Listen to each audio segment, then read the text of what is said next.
Wilson Pastor, como ministro de Recursos Naturales No Renovables, el 5 de mayo de 2010, sobre el plan B de la iniciativa Yasuní ITT, dejó registrado lo siguiente aquí en Contacto Directo. Veamos. Y yo soy el que presenté el plan B. Lo que proponemos en esta alternativa B es que no se explote Ispingo, que esté en el corazón de Yasuní. Se explote solamente el TT, Tambococha-Tiputini, con oleoducto fuera del parque. Que la generación eléctrica sea enviada vía remota desde el bloque 15. Que por otro lado, no se procese el petróleo, sale con agua y gas. Esta separación va a hacerse en Edén Yuturi, donde ya hay instalaciones. Muy buenos días, bienvenido a Contacto Directo.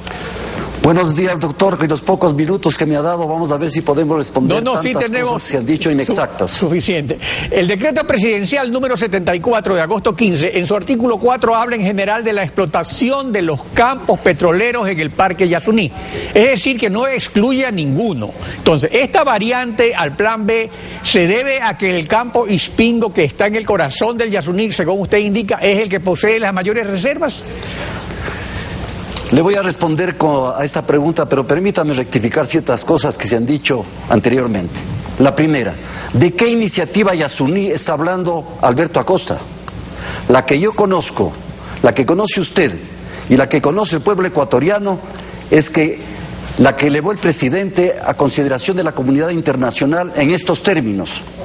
Estamos dispuestos a dejar bajo tierra las reservas del ITT siempre y cuando la comunidad internacional haga un esfuerzo de apoyo con el 50% equivalente de los valores de las reservas.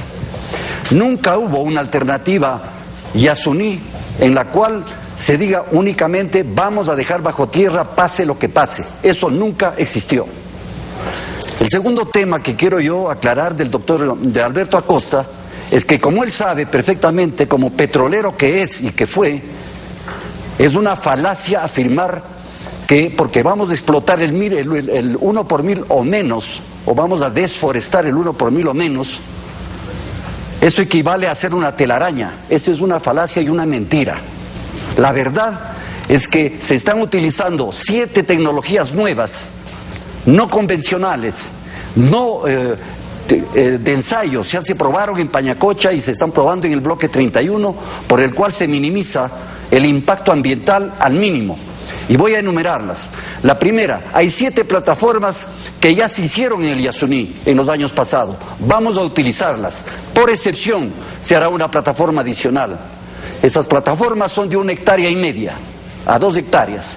Por otro lado, no vamos a procesar el crudo en el sitio, que es como hacer una refinería. Esa refinería ya está hecha en Edén Yuturi, a 75 kilómetros. Vamos a bombear el crudo con agua y gas hacia allá. En tercer lugar, no vamos a generar electricidad para mover las bombas del subsuelo y de superficie haciendo plantas de energía eléctrica en el sitio. Estas están en Edén Yuturi y se va a mandar vía remota. En cuarto lugar, todo el movimiento de materiales y personas, especialmente de equipo pesado, va a ser helitransportable o vía fluvial. En quinto lugar, el transporte el oleoducto va a ser puesto fuera del parque, como se puede ver en esta lámina, en que el oleoducto sale de Tiputini fuera del parque en todo su recorrido hasta llegar a Edén Yuturi.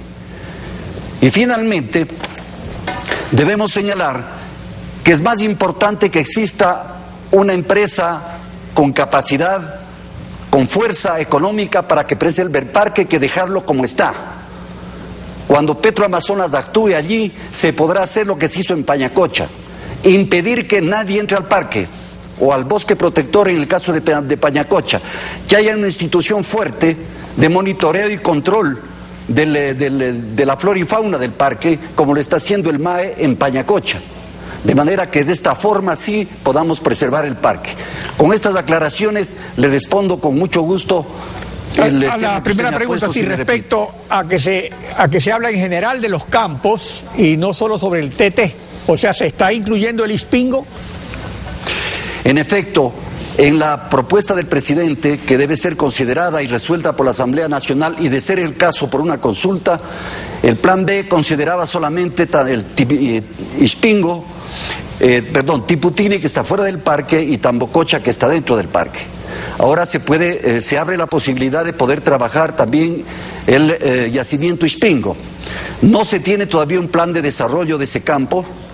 Petroamazonas tendrá que elaborarlo, tendrá que aprobar las autoridades y, de ser el caso, ejecutarlo.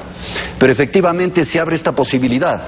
Y para responder también a una pregunta que usted le hizo a la persona que estuvo antes que yo, mire, nadie está mintiendo. Aquí se trata de decir la verdad. Cuando en el año 2004 se hace el estudio de reservas, o se tienen los resultados del estudio de reservas del IFP, del Instituto Francés del Petróleo, efectivamente sale un resultado de 7.200 millones de dólares de beneficio neto para el Estado. Pero lo que se olvidan de decir es que a esa época el precio estaba en $25. Hoy estamos en $100, estamos 4 veces más arriba, ministro, en valor económico. Es la razón por la cual se fijó el valor no fue en el 2004, sino en el 2007, y ahí ya se hablaba de $75 el barril. No, permítame que le rectifique. El estudio presentado por el IFP, que lo tengo yo aquí, señala que hay ese monto de valor equivalente sobre una base de $25. Hoy día estamos en $100. Lo que ha hecho Petroamazonas es ser un poco más conservador, calcular a $70 en el largo plazo el precio del petróleo, que me parece correcto, y sobre esa base saca un valor de $18.000 millones de beneficio neto actual en valor actualizado. Ahora, pero el asunto es que es un crudo pesado, o sea, no tiene el mismo valor. El precio de 100 es el valor de referencia de Texas, que es ligero. Por eso le indico, si fuera el crudo de 23 grados API del crudo oriente, serían $100, que hoy día el precio promedio del crudo oriente. El crudo de Ispingo es de 14 grados API y hay una penalización importante, probablemente de $10, no de 30. Pero a largo plazo es preferible ser conservador. Ahora, respecto al volumen de las reservas, siempre se han señalado 3 tipos de cálculos. De acuerdo a los datos de Petroecuador, las reservas probadas, es decir, los volúmenes de petróleo in situ que pueden comercialmente ser explotados, son de 412 millones de barriles. Las reservas probadas más probables, 920 millones de barriles. Y si se consideran las reservas posibles, el potencial podría llegar a 1.531 millones de barriles, lo que obviamente estaría sujeto a la comprobación mediante un periodo previo de exploración. En estos 18.292 millones de dólares que rendirá la explotación, ¿de qué volumen de reservas y de cuántos barriles diarios de producción se estarían considerando? Se está hablando exclusivamente del mismo monto de reservas que fijó el Instituto Francés del Petróleo en el año 2003, de reservas probadas que se pueden producir, de 920 millones de barriles de petróleo. Por supuesto, las nuevas tecnologías permiten aumentar esas reservas, tanto más que el precio se ha cuadruplicado. Pero se ha mantenido esa cifra conservadora de 920 millones, se ha movido el precio de $25 a $70 y es lo que da el resultado de $18.000 millones en valor actual. Ahora, en cuanto a la forma de explotación, usted señaló que el procesamiento se realizará en Edén Yuturi, fuera del Yasuní, pero se trata de 900 millones de barriles de crudo y de 3.600 millones de barriles de aguas sedimentarias. ¿A dónde van a ir a parar? ¿Cómo se procesarán? Porque igual, si están fuera del parque, fuera de la zona, de todas maneras hay que ver dónde se ubica eso o cómo se lo procesa. ¿Qué procedimiento se sigue en ese caso? Doctor, ya se utiliza desde hace muchísimos años, y permítame hacer una reflexión, la gente todavía piensa en la pesadilla de los años 70 y 80 de la explotación de Texaco, como si eso estuviera aplicándose actualmente. Hoy en día, en el oriente ecuatoriano, todo el agua de formación se reinyecta con pozos inyectores de agua. Y para responderle, Edén Yuturi tiene una capacidad de más de 1 millón de barriles de proceso entre agua y petróleo. No se ocupa toda la capacidad, hay 400.000 barriles de capacidad adicional. Esta capacidad va a ser inicialmente utilizada para procesar y separar el agua del crudo en Edén Yuturi. Habrá probablemente que ampliar esa capacidad en el futuro. Hay esta posibilidad en Edén Yuturi y se lo hará seguramente. Ahora, si no se explota las reservas del ITT, ¿para cuántos años más tenemos de explotación petrolera? Suponiendo que se diga... Sí, permítame aquí que haga una rectificación también a los medios de comunicación y un poco a las cifras que se han dado. El ITT con 920 millones de barriles significan una cuarta parte de nuestras reservas existentes. Es un monto enorme de recursos. Hagamos una sola reflexión: que Chile dejara de producir una cuarta parte de cobre, o que Estados Unidos deje de producir una cuarta parte de los 7 millones de barriles que produce. Sería una catástrofe económica. Esa es la dimensión del problema.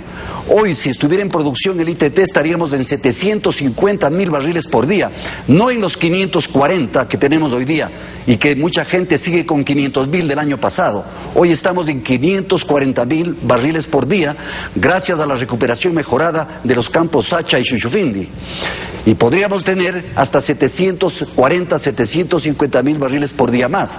Esto significa la bicoca aproximadamente de unos 5.000 millones de dólares al año en la producción pico durante unos 4 o 5 años, luego declina con un promedio aproximadamente en la vida del proyecto de unos 3.500 millones de barriles por año. Y si no se explota el ITT, ¿cuál es el resultado? ¿Qué pasaría? ¿Para cuántos años más tenemos de exportación? Mire, con la producción que hoy tenemos de 540 y que va a llegar a un promedio mayor el próximo año, yo pienso que todavía tenemos para una generación de país exportador de petróleo crudo, sin considerar el ITT. Considerando el ITT, fácilmente llegaremos al año 2040 como exportadores de petróleo. Muchas gracias, Wilson, por su participación en Contacto Directo. Que tenga un buen día. Muy amable.